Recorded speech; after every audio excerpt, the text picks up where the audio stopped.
जाजपुर धर्मशाला अंचल विभिन्न खनि अंचल चढ़ाऊ राज्य खनि विभाग पक्षरु धर्मशाला तहसील अधीन विभिन्न खनि उपरे चढ़ाऊ होईछि।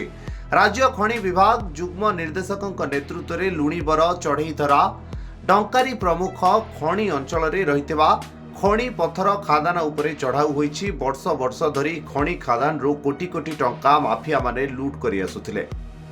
लीजर धार्य परिमाण ठारू यथेष्ट अधिक उत्तोलन करा जाउथिबा अनेक समय अभियोग आसुथिला। धर्मशाला विधायक हिमांशु साहू को आवेदन क्रम एही चढ़ाऊ होइथिबा जणा पड़िछि।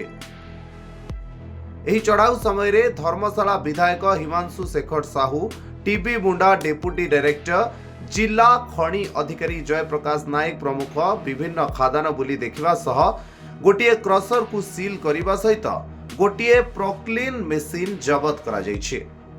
प्राथमिक आकलन पर जहाँ किछि पदक्षेप नियाजिब बोली खनि विभाग युग्म निर्देशक मत रखिछथि। जाजपुर धर्मशाला शिव प्रसाद महांती रिपोर्ट, धरित्री लाइव।